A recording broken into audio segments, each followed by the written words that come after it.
Good. Come in. According to my last memories,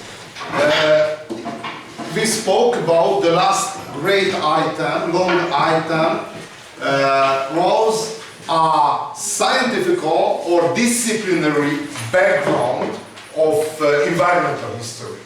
The first item concerned the civilization background of environmental history, Judeo-Christian heritage, and Greek philosophical heritage. And the second item, a scientific background.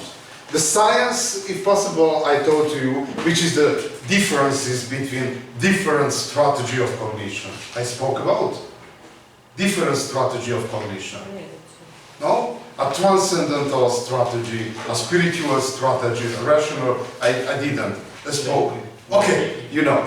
And a rational strategy, a discipline, a science, really appeared after Enlightenment. Everybody know what means the Enlightenment? This is the intellectual wave of the 18th century. And recently, only one strategy of cognition generally accepted, a rational strategy.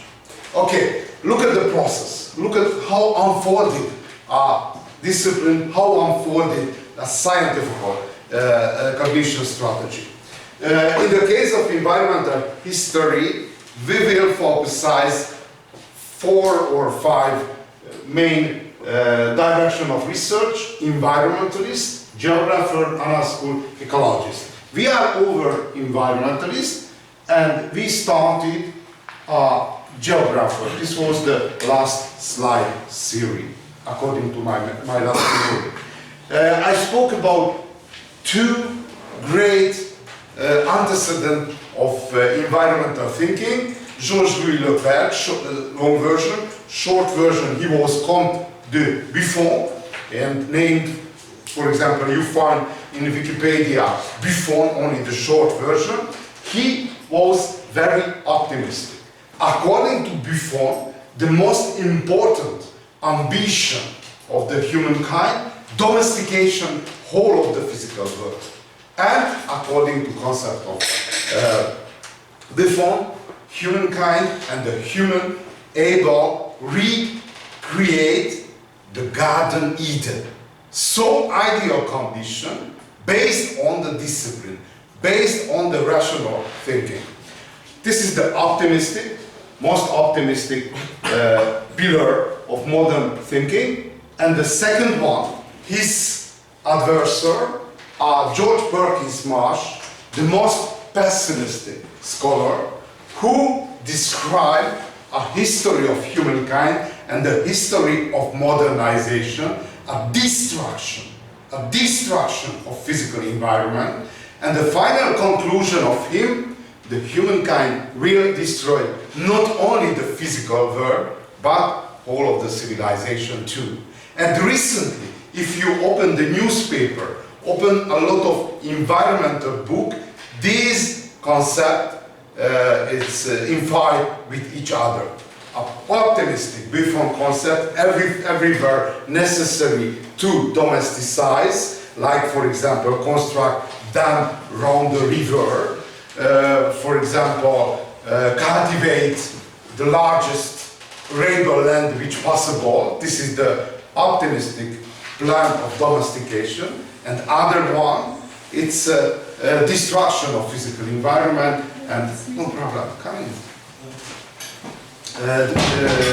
Do you have a slide series? No? Okay, you can pick. You can pick if you want. I think we already last time. Or is it a new one? No new one, the last one. Oh, okay.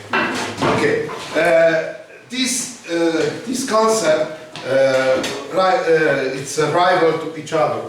But look at how reflect the modern discipline about this concept. Look at Hermann Daly. Hermann Daly, it's a German origin American scholar. He was a member of first generation of ecological economists, and he published a very seminal seminal environmental economics book, Steady State Economics. And in the foreword of this book, he wrote the next sentences. Economic growth is the most universally accepted goal in the world. Obviously, if you open each kind of the journal, the good one, economical growth, and the bad one, economical recession, is generally accepted. And recently, we are living in economic guided world. The general mentality, the general thinking based on economical rationality. Economic growth is the most universally accepted goal in the world. Capitalist, communist, fascist and socialist all want economic growth. But very interesting, this strategy, this ideology, which created two world wars in the 20th century, agree in the main goal of economic activity, economic growth. The strategy is basically different because the capitalist, a classical liberal capitalism, based on to the theory, the economic growth, based on the theory to the invisible hand. You know this theory? Invisible hand. Invisible hand means not necessary to organize or manipulate economic processes by government, by association, by, for example, non-governmental organization or syndicates. No, invisible hand, able manipulate and find the balance, the optimal and ideal balance in the economic processes. This is the invisible hand. Why? Because according to liberal economists, this is the optimal way for economic activity. Look at the second one, fascist. A fascist or Nazi economic strategy were the same. In fascism unfolded in Italy and Nazism in Germany, but economic strategy was the same. It named corporativism. You know what means the corporativism? No? Nobody? Nobody?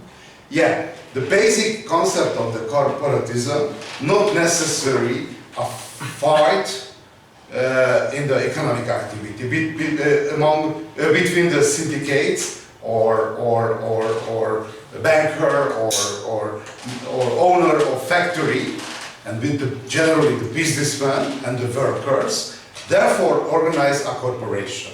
A corporation for example, in the Middle Ages, a guild, you know which is the guild? This is the member, one side representatives of worker, other side representatives of businessmen, and all of discussion under direction of government. And somehow necessary to organize agreement. Therefore, the collaboration between the actor of economic life is controlled by government. This is the corporativism. And socialism, communist. The communist ideology and the communist economic strategy try to maximize economic growth. How? Like, for example, poor people. Poor people who travel to Las Vegas and the gateway. There is a small amount. Take, for example, to the Black 30.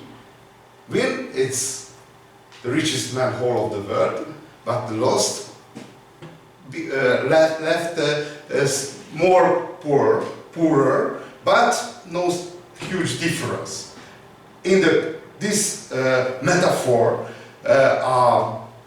Las Vegas means a planned economy, a rational planned economy. And in Soviet Union and later in the Eastern communist country would like to increase the growth of economic activity based on the 5 years plan, which manipulate rational decision, according to rational decision. And the strategy was that the most important finance great investment into the metallurgy and metal industry. Because the strategy of the communist planner that the guiding force and the leading factor in economic activity is a heavy industry. Heavy industry. It's realized it wasn't a true and fired down huge quantity of investment and money and strategy. It's collapsed whole of the communist country based on this kind of the strategy. And the socialist country, not the Eastern European country, it's the Scandinavian country. A Scandinavian country like Sweden, Finland, Denmark, and Norway, based on his strategy, the welfare state. You know which is the welfare state? According to welfare state strategy, the most important strategy, the most efficient strategy, investing to the worker. Education, relaxation, and entertainment. And a well-conditioned worker able to produce the best performance compared with any other countries. And good verification of this strategy. Nokia, not recently, but 10 years ago, it's the first decade of the 21st century, or Volvo car in Sweden.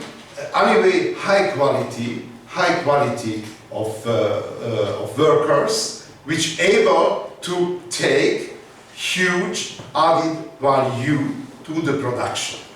But very important common basis of this strategy, the most important goal, maximizing of economic growth. Okay, look at it.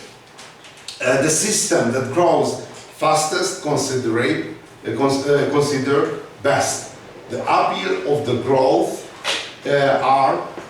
that is the basis of national power, and that is alternative sharing of means combating poverty. It offers prospect of more for all with sacrifice for none. Very important. In the 20th century, agree each economist, independently from the area, the country, that physical environment, it's only a natural resource and not necessary invest to the saving of natural value condition, saving of condition of physical environment. Only the last third of 20th century. Okay, look at the next discipline, geography. There is a geographer in the audience. Oh, geography. Geography is very interesting discipline. Why?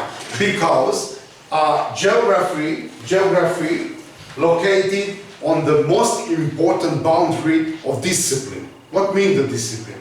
The most important boundary of disciplines divide a natural science and social sciences.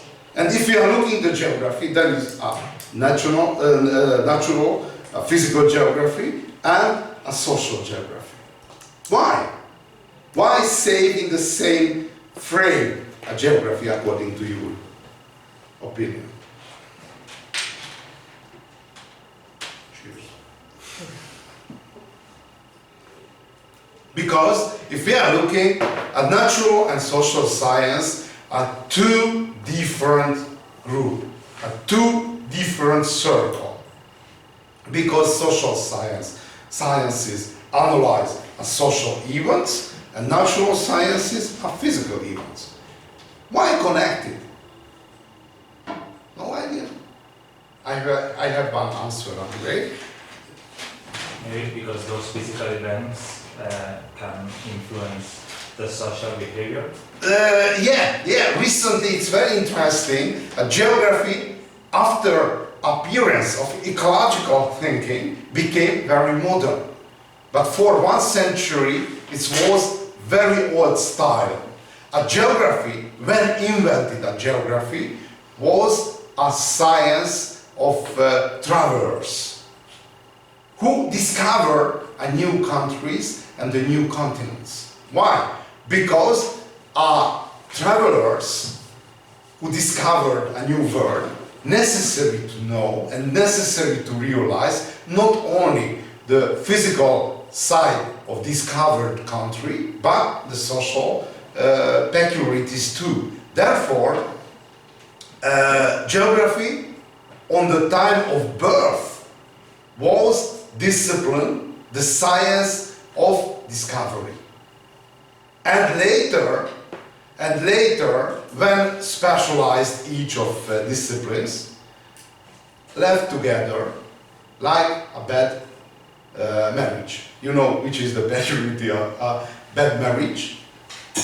Too large the common capital, and very dangerous to divide one part to other. The position of geography in elementary and secondary school so weak that divide two parts, it's fall out from public education.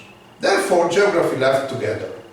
But I am partly geographer, and the social geographer, between the social geographer and physical geographer, it's very, very small connection. Because the social geographer were together, anthropologists and historian and sociologists and so, a physical geographer with geologists and physicists and mathematicians and so on and so. But recently, after the appearance of ecological thinking, reacted the geography very good manner. Why? Because the connection between very different subject and field, it's a common experience of geographer. Okay, but look at the first generation of the geographers. The first school of geography named environmental and geographical determinist. You know what means the determinism? Determine the physical activity of human. Came from thinking of antiquity, a Greek or Roman authors. A Greek author wrote a lot about why the best place on the world are Greece. Why? Because located good geographical place. Compare with Egypt or Scythia, eastern part of Europe, recently European part of Russia. Why good place? Because according to argument of Greek author, it's Egypt, it's a worst place. Why? Because it's very warm country. In very warm country, majority of people very lazy. Don't want to work and thinking and make philosophy. And look at the other side, Scythia. This is the nomadic people's area in eastern part of so harsh physical environment, whole of the energy the local people expire for making a condition of survival. Look at Greece, ideal place, warm, but not so warm compared with Egypt, and here it's good place for philosophy and science and everything. And very interesting peculiarity of antiquity for whole citizenship, whole activity, political and social activity, made the people not necessary to work. Very interesting, the relation to the work. In antiquity, the best position, not necessary to work. Recently, in modern time, for example in Hungary, but in the modern world, who able participate whole citizenship, who has a work. Very interesting. In antiquity, obligation of work closed out the public citizenship. Recently, one of the most important conditions of participation in political life, if somebody has a work. For example, recently Hungary is a smaller country compared with Indonesia. It's a very small country. 10 million, a little bit 10 million people living in Hungary. You have a general information about this place. I asked the Indonesian student. You know, 10 million. It's a one island, small island. And in Hungary, a little bit, 100,000 people not able to participate in Hungarian national election. Why? Not able to participate. There is a law for the election according to age and mental position. 500,000 people not able to participate. Why? No identity card. No identity card. Expired. And living so far, the office of governmental offices which are able to renewing of identity card, no enough money, it's poor, living in the poverty and so and so. Therefore, 500,000 people, no identity card for participation. This is the consequence of the poverty. Okay, but turn back to the story. According to Greek author, ideal geographical place, one of the main conditions of great civilization performance of Greece. Okay, look at the Roman Empire. Roman Empire, not the intellectual performance the most important, much more the military capacity. Therefore, the main question of Roman author, why the best army made by Roman Empire? And answer of Roman author, because Rome located ideal place. Why ideal? Somebody visited in Rome? It's mountain, yeah. It's a mountain area. If somebody living in the mountain area go up, it's a train. It's a trade people, it's a strong people. And in the case of Roman author, who are the worst? Egyptian.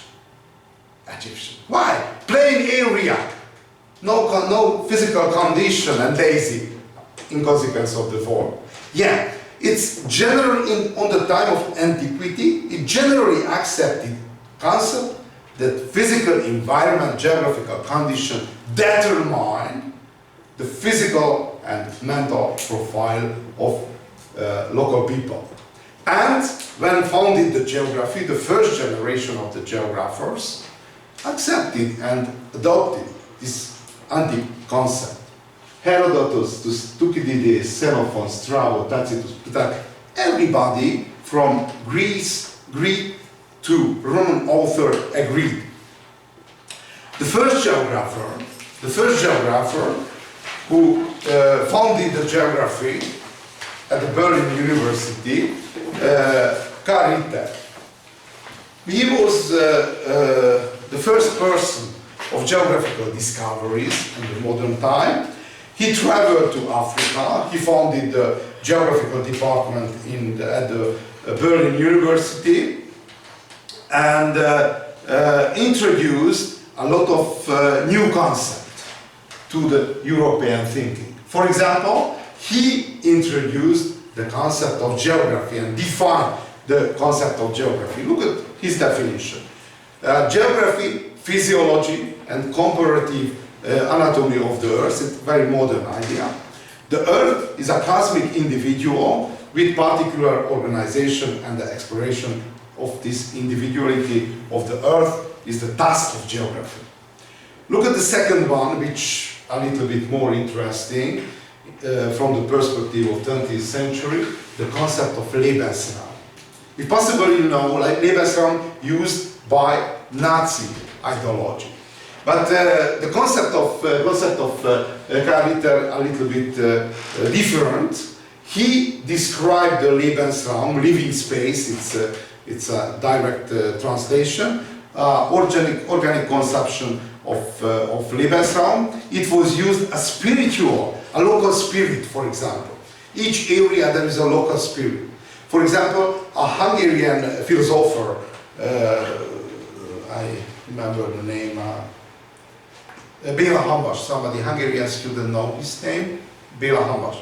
For example, he described the Hungarian literature according to local spirit, because basically different. Hungary, it's historically a little bit larger. It's possible, I told you that first time when I met with American student, and he has a guidebook whole of Europe, and 2 sentences about Hungarian history. The first one, Hungarian history, long and confused. And the second one, Hungary was in the past larger, but recently much smaller. And we verified both of these suggestions.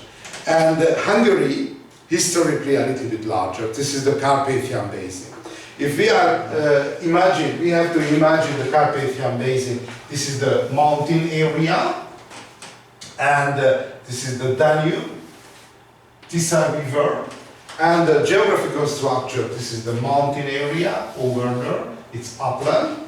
It's a hilly area. It's Transdanubia. A plain area. It's Hungarian plain, and Transylvania over there. Basically, this is the geographical structure. Mountain area, hilly area, plain area, and mountain and hilly area. Therefore, it's quite different. And the Hungarian philosopher, Hamvas, described the Hungarian literature. Each region produced somehow a point of view or perspective which determine the physical environment, somehow. For example, author and poet who born in plain area, according to argumentation of Hamvas, different which who socialized in the mountain area. I don't verify or deny, but very interesting concept and very close to the local spirit theory of Karl Ritter. Okay. The second leader and milestone, according to metaphor of geographical determinism, was a Perspective-Rácz. A little bit different the concept of him compared with Ritter, because he came from the biology, from the direction of biology. He studied zoology and geography in Heidelberg, Jena and Berlin, and he was a traveler like each member of geographical school on that time, Mediterranean area, northern part of America, Cuba and Mexico. And he was a very creative, but his concept, it's very close to the taste of Nazism. He introduced the anthropogeography, human geography. He introduced the political geography. He introduced and wrote a monograph to the concept of Lebensraum. It's a total, according to taste of the Nazi, and divided the human history a strong state and a weak state. And according to his conclusion, the strong states necessarily dominate the weak states and conquer them. So, according to concept of social Darwinism. And finally, he was who introduced a concept of geopolitics. Very interesting. According to my personal experiences during my military service, that the intellectual capacity never influenced the personal character. It's been the people who very high intellectual capacity, maybe very evil person. Yeah, and each combination possible. Because one of the most important ideal of enlightenment, that somebody well educated, it's not possible to be evil. It's not true. It's possible. And it's okay. Friedrich-Rácz, it's highest representative of highest intellectual performance of the 19th century, but personal character not so followable. Okay, not by chance, on the field of 19th century, the German troops fought with the French kingdom. and French troops. This happened, this rivalry happened on the International Scientific Conference too, not by chance. The most important rival of German scholar was a Frenchman. Paul Vidal de la Blache, he socialized like it's a typical in France, because very interesting to the history of intellectuals of France socialized in the same school. If we are looking, for example, series of prime minister of France, learn on the same school, École Normale Supérieure. École Normale Supérieure. Recently, if we are looking, the most important politicians of France socialized in the same community. A little bit similarly closed political community like in the United States. In the United States, more clearly typicized, you know this category. Somebody know? WASP. WASP. Nobody? What means the WASP? It's an American political category. W, white. A, Anglo-Saxon. Protestant. How many percent of United States, population of United States, white Anglo-Saxon Protestant? How many percent, according to your opinion?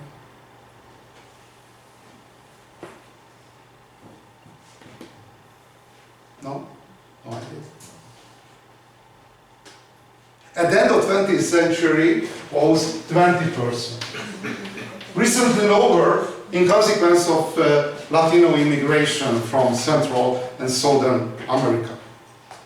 And each of American presidents, except two, were white Anglo-Saxon Protestant.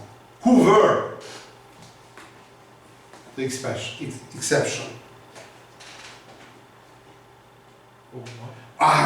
Border case, why? Because his father came from Kenya, but his mother, white Anglo-Saxon Protestant. And Obama learned white Anglo-Saxon Protestant schools. The same community. It's a border case, but it's true. It's looking Obama, it's not right. First view. Who was the other exceptional?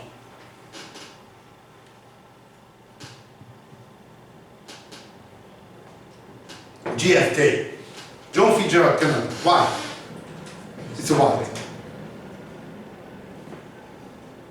Catholic. Irish immigrants. He was a son of Irish immigrant. But any other, including Biden or Trump or other American president, white Anglo-Saxon Protestant. A little bit same situation unfolding in France. Everybody came from École Normale Supérieure. This is the closed school of French elite. Okay, Paul Vidal de la Blache came from École Normale Supérieure, well-educated French scholar, and introduced a lot of new concepts, for example, paysage, landscape, somehow, milieu, région, and any other. And he founded a school of possibilism. Possibilism means deny the determinism. Deny. But physical environment, according to concept of Vidal de la Blache, a possibility. A local society may use or not. For example, somewhere there is a huge ore of metal. This is the possibility for unfolding and development of local heavy industry. But only a possibility, never determined. And finally, the third quasi-geographical school, it's named a geographical nihilist. Practically, he weren't a geographer, much more sociologist. This is the age of formation of the sociology. There is a sociologist, there are sociologists in the audience? No, but very interesting. A sociology, it's quite close to the natural sciences. Is somebody working on the field of sociology? A sociology used a mathematical statistical methodology, basically. And the first generation of the founder, it's Auguste Comte, Max Weber, or Emile Durkheim, would like to create a social science which is so reliable than natural sciences, like, for example, physics, like mathematics, like geography, physical geography, of course. And not by chance, Auguste Comte proposed first, not the sociology as a name of new research field or discipline, but social physics. Social physics. And the physicist thought it's not a good idea, and the second proposal was a sociology. Why so important speaking about the sociologist in this case? Because the sociologist introduced a quite new concept at the beginning of 20th century. It's named a Durkheim paradigm. A Durkheim paradigm means the social phenomena can explain with social facts. How we can describe in practical level? According to sociologists, ambition of the sociology occupy whole of the social sciences and closed as social sciences into the direction of natural sciences. Therefore, necessary to define no connection between natural world, physical world, and society. It's closed with fence to each other. Therefore, social phenomena can explain the social facts. It may happen disaster, but no continuous influence one to other. And after collapse of geographical determinism, which member participated in the Nazism,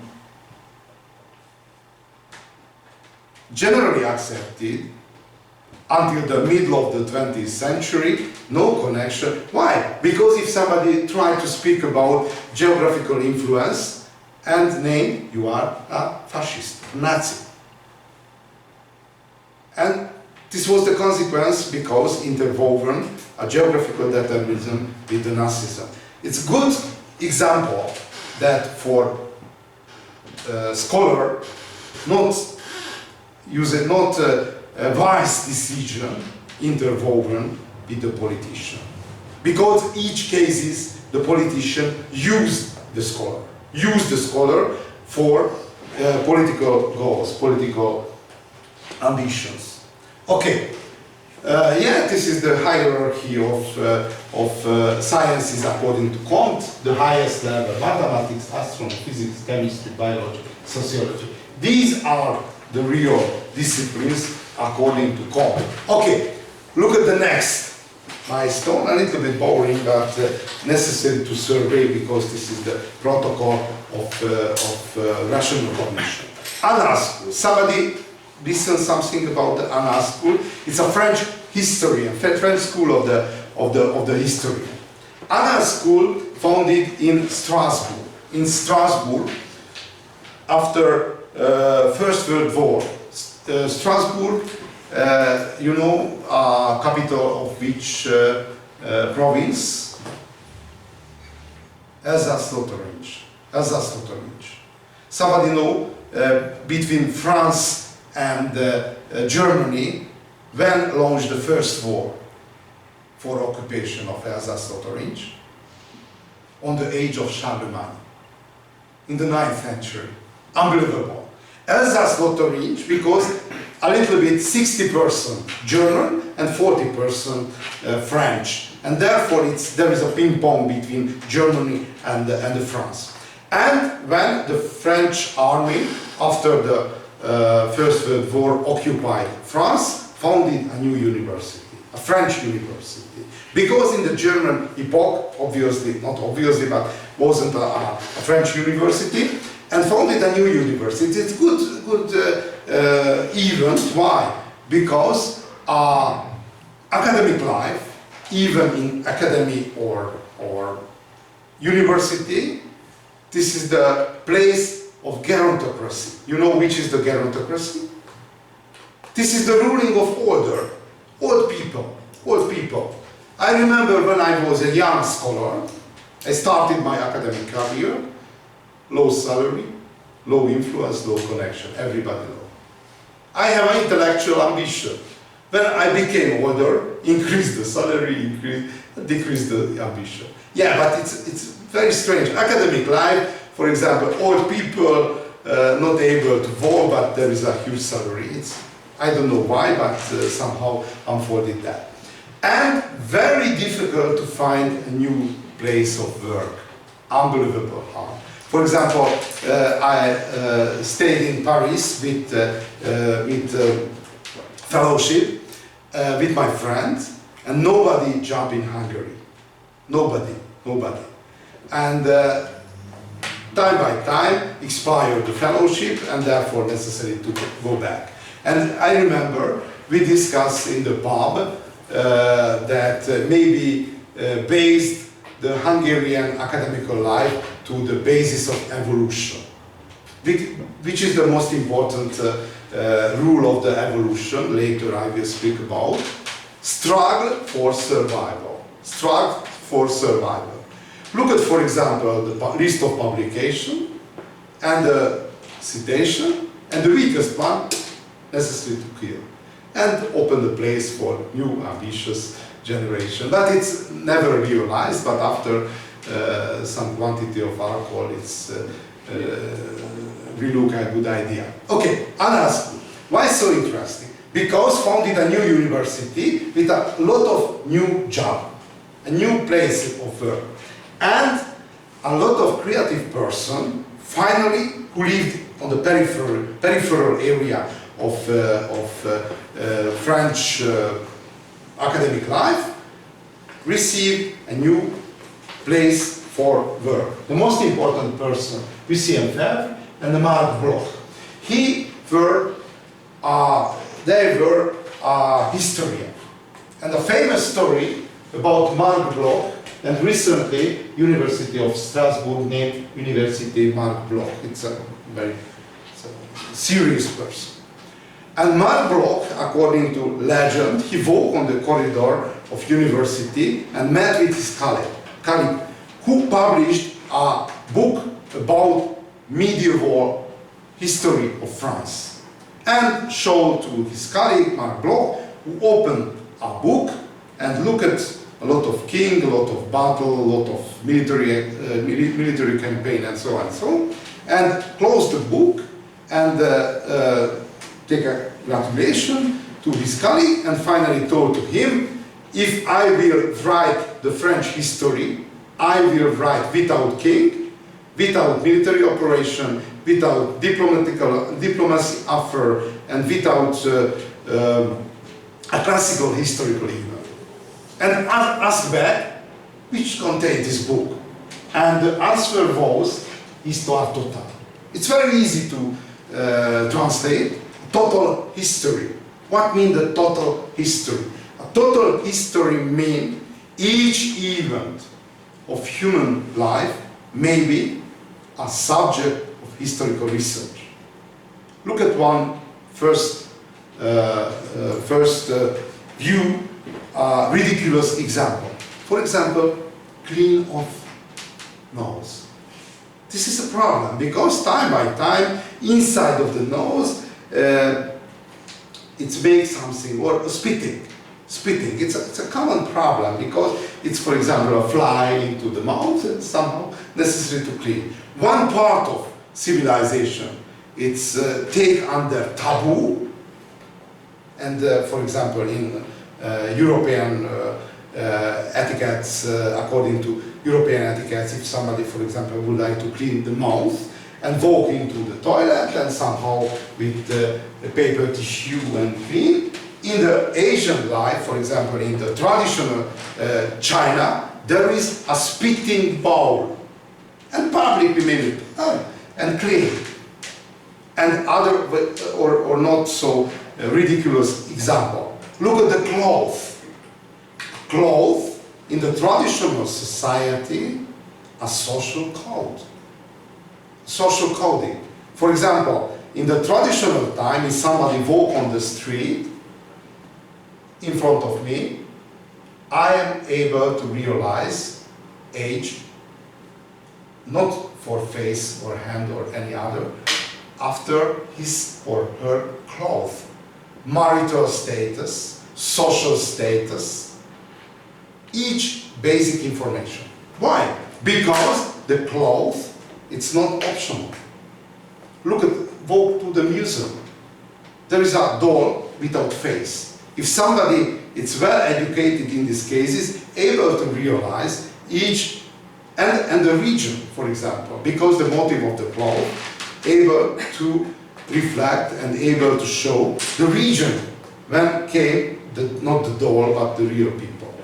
Okay, the history necessary to analyze not only the cloud region of historical event with generals, with soldiers, with kings, with noblemen, but whole of the history, whole of the history.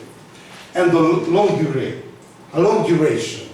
Long duration mean in the history not only a generation rhythm we can describe. One generation it's estimated 20-25 years, long period. But some historical event unfold for centuries or for more 1,000 years. Look at, for example, history of Roman Catholic Church, which started on the age of Jesus and recently alive. Or look at, for example, a global economy. A global economy founded in the late Middle Ages and unfolded in the modern time.